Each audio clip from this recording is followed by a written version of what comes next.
నమస్తే friends, please subscribe my channel Swapna vlogs. ఇప్పుడు మనం ఇన్స్టెంట్ సాంబార్ పౌడర్తో సాంబార్ని ఎలా రెడీ చేసుకోవాలో చూద్దామా. అలాగే పొట్టు మినపప్పుతో ఇడ్లీని ఎలా తయారు చేసుకుందామో చూద్దామా. Ready to watch. ఒక గ్లాస్ మినపప్పుని ఒక గిన్నెలోకి పోసి నీళ్ళతో 2-3 సార్లు కడగాలి. ఇలా నీళ్ళని పోసి బాగా పిసికి నీళ్ళను వంచేసేయాలి. ఒక 2 సార్లు ఇలా నీళ్ళతో కడిగి ఉంచేసిన తర్వాత మళ్ళీ నీళ్ళను పోసి మూత పెట్టి 1 గంట సేపు నాననివ్వాలి.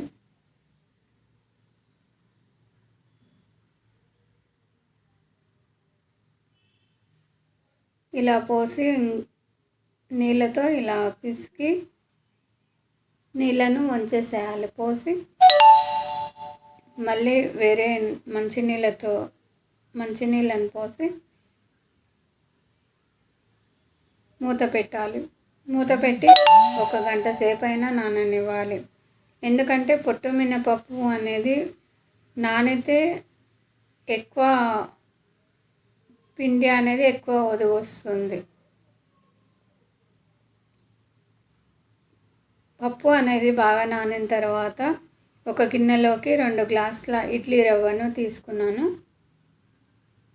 1 గ్లాస్ మినపప్పుకి 2 గ్లాసుల ఇడ్లీ రవ్వ కరెక్ట్గా సరిపోతుంది. మీరు ఎక్కువ ఇడ్లీ రవ్వ వేసుకోవాలంటే ఇంకొక గ్లాసు ఎక్కువ వేసుకోండి.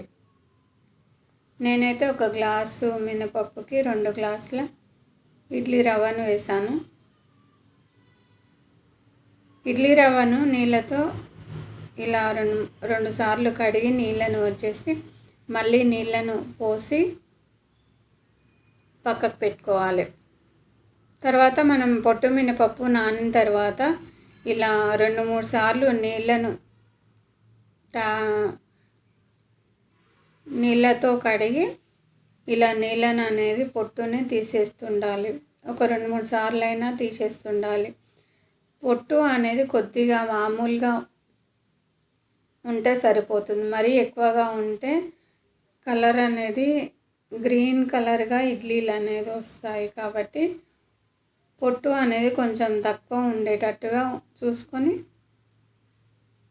ఇలా 5-6 సార్లు కడుగుతూ ఇలా జాలితో వడగట్టాలి. ఎందుకంటే మనం అలాగే ఉంచేస్తే సింకులో పడి పొట్టు అనేది నిండిపోతుంది. తర్వాత 5-6 సార్లు కడిగిన తర్వాత మిక్సీ జార్లోకి మినపప్పును వేసి కొన్ని వాటర్ వేసి మెత్తగా మిక్సీ పట్టుకోవాలి. పిండి అనేది ఎంత మెత్తగా మిక్సీ అనేది పడితే ఇడ్లీలు అనేది అంత సాఫ్ట్గా వస్తాయి. తర్వాత పిండిని మెత్తగా పట్టిన తర్వాత ఒక గిన్నెలోకి ఇలా వేసుకోవాలి.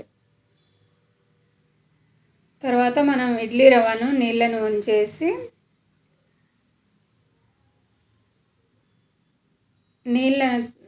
ఇడ్లీ రవ్వను అనేది ఇలా గట్టిగా పిసికి నీళ్ళను ఉంచేసి మినపప్పు పట్టిన పేస్టులో మనం ఇడ్లీ రవ్వను ఇలా వేసుకోవాలి. మొత్తం అలాగే పిండి వేసుకున్న తర్వాత ఇలా కలుపుకోవాలి. మొత్తం ఇడ్లీ రవ్వ మినపిండి అనేది మొత్తం కలిసేటట్టుగా మొత్తం కలుపుకొని మూత పెట్టి ఒక నైట్ అంతా అలాగే వదిలేసేయాలి. వదిలేస్తే ఇలా పిండి అనేది బాగా పులిసి పిండి అనేది పైకి వస్తుంది. తర్వాత మనం ఇన్స్టెంట్ సాంబార్ పౌడర్ని తయారు చేసుకుందామా. 1 కప్పు కందిపప్పుని వేసుకోవాలి. స్టవ్ ఆన్ చేసుకొని ఒక గిన్నెలోకి 1 కప్పు కందిపప్పును వేసుకోవాలి. 2 స్పూన్ల శనగపప్పును వేసుకొని దోరగా కందిపప్పు శనగపప్పు అనేది మనం వేయిస్తున్నప్పుడు కొంచెం ఆ వాసన అనేది బయటకు వచ్చే వరకు ఫ్రై చేసి ఇలా ప్లేట్లోకి వేసి బాగా చల్లారనివ్వాలి. తర్వాత అదే గిన్నెలోకి ఒక స్పూన్ జీలకర్ర వేయాలి. తర్వాత మెంతులు 2 స్పూన్లు, 2 స్పూన్ల ధనియాలు వేయాలి. ఒక 10 ఎండుమిర్చిని కూడా వేయాలి. 10 కరివేపాకు రెమ్మలు కూడా వేయాలి. వేసి వాటిని కూడా చిన్న మంట మీద ఫ్రై చేసి వాటిని కూడా మరొక ప్లేట్లో పోసుకోవాలి. తర్వాత నిమ్మకాయ సైజ్ అంత చింతపండును రెక్కలు లేకుండా, దాంట్లో గింజలు లేకుండా నిమ్మకాయ సైజ్ అంత చింతపండును కూడా కొంచెం ఆ గిన్నెలోనే వేడి చేసి ఎండుమిర్చి వేసిన ప్లేట్లోని ఈ చింతపండును వేసేయాలి. అవి మొత్తం కందిపప్పు, శనగపప్పు, ఈ ఎండుమిర్చి మొత్తం బాగా చల్లారిన తర్వాత మాత్రమే మిక్సీ జార్లో వేసి మెత్తని పేస్ట్ లాగా చేసుకోవాలి, మెత్తని పొడిలాగా చేసుకోవాలి. బాగా చల్లారిన తర్వాత కందిపప్పు, శనగపప్పును ముందుగా మెత్తగా ఇలా మిక్సీ జార్లో వేసి మెత్తని పౌడర్ లాగా చేసుకోవాలి. ఎందుకంటే కొంచెం బరకగా ఉన్న సాంబార్ అనేది టేస్ట్ అంత బాగుండదు.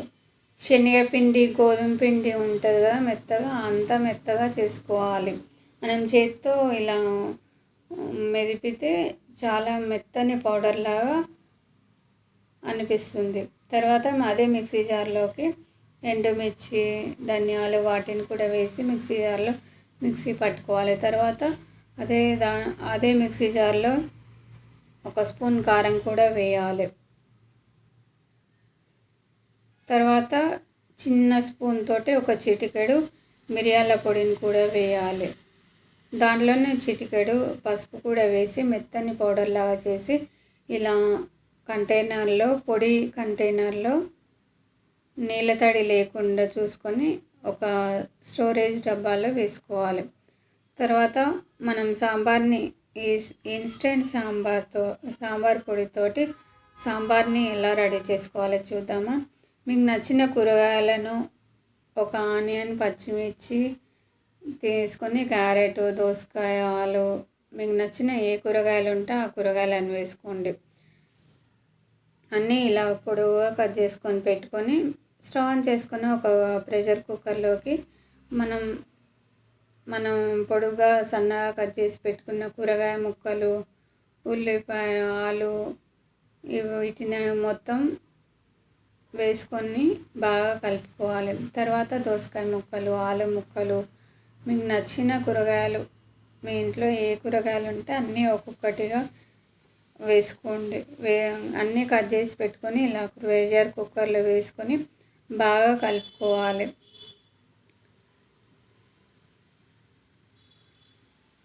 పుదీనా, కొత్తిమీరను కూడా నీళ్ళల్లో కడిగి వేసుకోవాలి. తర్వాత ఒక స్పూన్ అల్లం వెల్లుల్లి పేస్ట్ కూడా వేసుకోవాలి. తర్వాత ఒక స్పూన్ ఉప్పు కూడా వేసుకొని బాగా కలుపుకొని, ఒక స్పూన్ పసుపు కూడా వేసుకొని బాగా కలుపుకొని కొన్ని చిన్న గ్లాసు వాటర్ని వేసుకొని ప్రెషర్ కుక్కర్ మూత పెట్టి ఒక 2 విజిల్ వచ్చే వరకు బాగా ఉడికించాలి.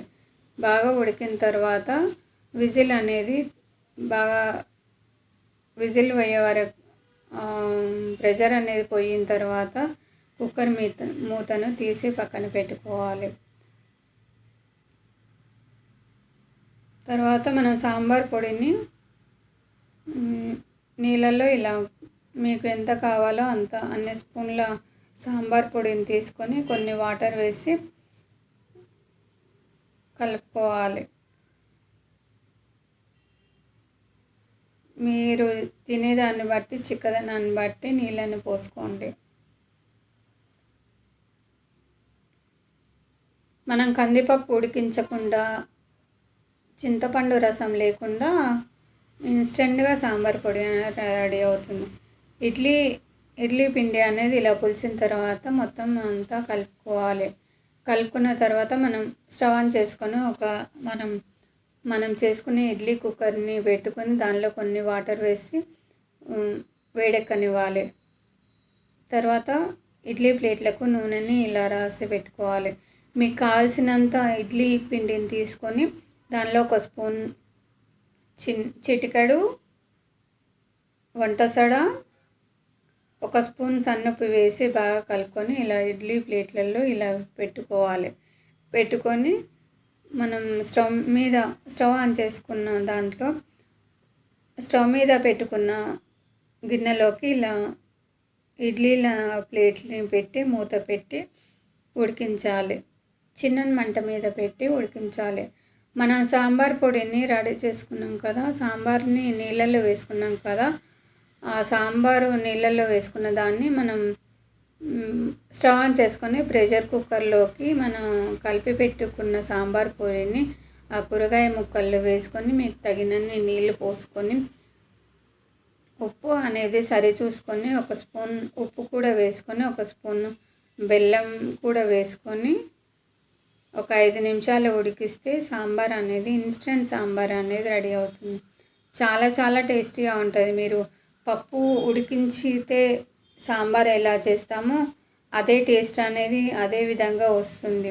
ఒక్కసారి నేను చేసిన విధంగా చేసి మీకు నచ్చిందా లేదా, నచ్చితే మీరు కూడా ట్రై చేశారా లేదా, ట్రై చేసి కామెంట్ చేసి మీకు కూడా కుదిరిందా లేదా చెప్పండి. Thanks for watching. Like and share, మీ ఫ్రెండ్స్కి రిలేటివ్స్కి షేర్ చేయండి. పైనంగా కొత్తిమీర పుదీనాను వేసుకొని మనం చేసిన ఇడ్లీలలో ఈ సాంబార్ వేసుకొని తింటే చాలా టేస్టీగా ఉంటుంది. తర్వాత మనం పప్పు అనేది బాగా సాంబార్ అనేది బాగా ఉడికిన తర్వాత స్టవ్ ఆఫ్ చేసుకొని ఒక గిన్నెలోకి పోసుకొని సర్వ్ చేసుకోవడమే. ఇడ్లీలు అనేది పైనంగా ఇలా చేతిని అంటితే చేతికి అంటకుంటే ఇడ్లీ అనేది రెడీ ఉన్నట్టు. తర్వాత స్టవ్ ఆఫ్ చేసుకొని ఇడ్లీలను ఇలా స్పూన్ తోటి ఇలా తీసుకుంటే చాలా టేస్టీ అయిన పొట్టు మినపప్పుతో ఇడ్లీ అనేది రెడీ అయింది, ఇన్స్టెంట్ సాంబార్తో.